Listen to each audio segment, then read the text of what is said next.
So eto na nga, nagluto ako ng bangus but with a twist. First, hinati ko muna sa gitna kasi hindi siya kakasya sa air fryer.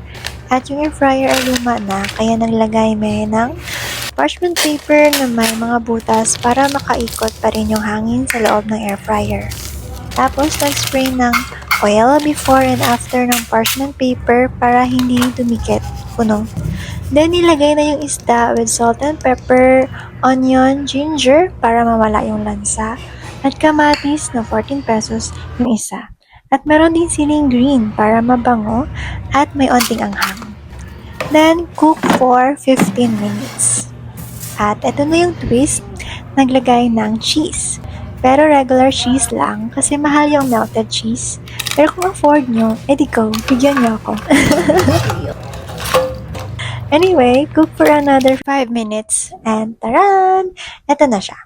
Kaso na-scam ako dito kasi madikit pa rin pala siya. I don't know kung kulang ba yung oil na nilagay ko.